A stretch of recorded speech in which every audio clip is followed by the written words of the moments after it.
DCM ಕೈ ಹಿಡಿದು ವಿಪಕ್ಷಗಳಿಗೆ ಕಿಚ್ಚು ಹೆಚ್ಚಿಸಿದ ಸಿಎಂ ಆರ್ ಅಶೋಕ್ಗೆ ಕೌಂಟರ್ ಕೊಟ್ಟಿದ್ರು. ನಾವಿಬ್ರು ಚೆನ್ನಾಗಿ ಇದ್ದೇವೆ, ಬಂಡೆಯಂತೆ ಗಟ್ಟಿಯಾಗಿದ್ದೇವೆ ಅಂದ್ರು. ನಾವಿಬ್ರು ಚೆನ್ನಾಗಿದ್ದೀವಲ್ವಾ?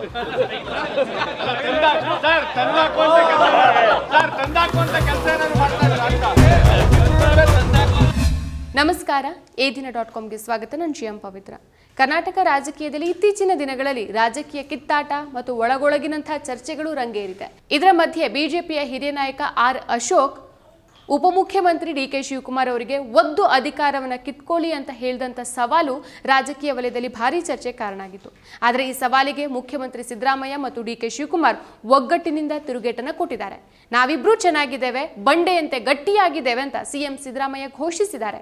ಇದು ಆರ್ ಅಶೋಕ್ ಅವರಿಗೆ ರಾಜಕೀಯವಾಗಿ ಶಾಕ್ ಕೊಟ್ಟದ್ದಾಗಿರ್ಬೋದು. ಸೊ ಆರ್ ಅಶೋಕ್ ಈ ಹಿಂದೆ ಒದ್ದು ಅಧಿಕಾರವನ್ನು ಕಿತ್ಕೊಳ್ಳಿ ಅಂತ ಹೇಳಿದ್ರು. ಈಗ ಏನ್ ಹೇಳ್ತಾರೆ? ನನ್ನ ಫೇವರೇಟ್ ನಂದಿನಿ ಚೀಸ್. ಈಗ ಎಲ್ಲರ favourite Nandini cheese. R Ashok BJP ಒಬ್ಬ ಪ್ರಮುಖ ನಾಯಕರಾಗಿ ಕಾಂಗ್ರೆಸ್ಸಿನ ಒಳಗಿನ ಕಲಹವನ್ನ ಗುರಿಯಾಗಿಸಿಕೊಂಡು ಡಿ ಕೆ ಶಿವಕುಮಾರ್ ಅವರಿಗೆ ಮುಖ್ಯಮಂತ್ರಿ ಸ್ಥಾನಕ್ಕಾಗಿ ಒದ್ದು ಅಧಿಕಾರವನ್ನು ಕಿತ್ಕೊಳ್ಳುವಂತೆ ಸವಾಲ್ ಹಾಕಿದ್ರು.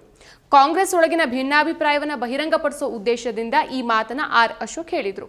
ಸೊ ಇದು ಕಾಂಗ್ರೆಸ್ ಸರ್ಕಾರದ ಒಗ್ಗಟ್ಟಿನ ಮೇಲೆ ಪ್ರಶ್ನೆ ಎತ್ತೋ ಒಂದು ತಂತ್ರ ಆಗಿತ್ತು. ಆದರೆ ಈ ಸವಾಲು ಈಗ ಆರ್ ಅಶೋಕ್ ಅವರಿಗೇನೆ ಉಲ್ಟಾ ಹೊಡೆದಂತಾಗಿದೆ. ನಾನು ಡಿ ಕೆ ಶಿವಕುಮಾರ್ ಚೆನ್ನಾಗೇ ಇದ್ದೇವೆ, ನಮ್ಮ ಸರ್ಕಾರ 5 ವರ್ಷ ಬಂಡೆ ರೀತಿ ಇರುತ್ತೆ, ನಮ್ಮಿಬ್ಬರ ನಡುವೆ ತಂದಾಕೋ ಪ್ರಯತ್ನ ಮಾಡಿದ್ರೂ ಅದು ಯಶಸ್ವಿ ಆಗೋದಿಲ್ಲ, ನಾವಿಬ್ರು ಒಟ್ಟಾಗಿನೇ ಇದ್ದೇವೆ ಅಂತ ಮುಖ್ಯಮಂತ್ರಿ ಸಿದ್ದರಾಮಯ್ಯನವರು ಡಿಸಿಎಂ ಡಿ ಕೆ ಶಿವಕುಮಾರ್ ಅವರ ಕೈ ಹಿಡಿದು ಎತ್ತೋ ಮೂಲಕ ಒಗ್ಗಟ್ಟಾಗಿ ಇದ್ದೇವೆ ಅನ್ನೋದನ್ನ ಪ್ರದರ್ಶನ ಮಾಡಿದ್ರು. ಮಂಡ್ಯದಲ್ಲಿ ಕೆಆರ್ಎಸ್ ಜಲಾಶಯಕ್ಕೆ ಬಾಗಿನ ಅರ್ಪಿಸುವ ಕಾರ್ಯಕ್ರಮದ ಮುಂಚೆ ಮಾಧ್ಯಮಗಳ ಜೊತೆ ಮಾತನಾಡಿದಂತ ಇವರು ಉಪಮುಖ್ಯಮಂತ್ರಿ ಹಾಗೂ ಕೆಪಿಸಿಸಿ ಅಧ್ಯಕ್ಷ ಡಿ ಕೆ ಶಿವಕುಮಾರ್ ಅವರ ಕೈ ಹಿಡಿದು ಮೇಲೆತ್ತೋ ಮೂಲಕ ಮಾಧ್ಯಮದ ಮುಂದೆ ನಾವು ಒಟ್ಟಾಗಿದ್ದೇವೆ, ಚೆನ್ನಾಗಿದ್ದೇವೆ ಅನ್ನೋ ಸಂದೇಶವನ್ನ ಕೊಟ್ಟರು. ಸೊ ನಮ್ಮಿಬ್ಬರ ನಡುವೆ ಭಿನ್ನಾಭಿಪ್ರಾಯ ಇದೆ ಅನ್ನೋದು ಸುಳ್ಳು, ಕಾಂಗ್ರೆಸ್ ನಾಯಕತ್ವ ಸಂಘಟಿತವಾಗಿದೆ, ಶ್ರೀರಾಮುಲು ನಮಗಾಗಿ ಮಾತಾಡಬೇಕಾದ್ರೆ ಮೊದಲು ತಾನು ಎಷ್ಟು ಚುನಾವಣೆ ಸೋತಿದ್ದಾರೆ ಅನ್ನೋದು ಜನರಿಗೆ ತಿಳಿಸ್ಲಿ ಅಂತ ತಿರುಗೇಟ್ ಕೊಟ್ರು. ಹಾಗೆ ಮುಂದುವರೆದು ಬಿಜೆಪಿಯವರು ಸುಳ್ಳು ಹೇಳೋದ್ರಲ್ಲಿ ನಿಸ್ಸೀಮರು, ನಾನೇ ದಸರಾವನ್ನ ಉದ್ಘಾಟನೆ ಮಾಡ್ತೇನೆ ಅಂತ ಮಾಧ್ಯಮರಿಗೆ ಅನ್ಸಿದೆ ಅಲ್ವಾ, ಅದೇ ಸತ್ಯ. ಇನ್ನು ರಣದೀಪ್ ಸಿಂಗ್ ಸುರ್ಜೇವಾಲಾ ಅವರು ಈ ರಾಜ್ಯದ ಕಾಂಗ್ರೆಸ್ ಉಸ್ತುವಾರಿಯವರು.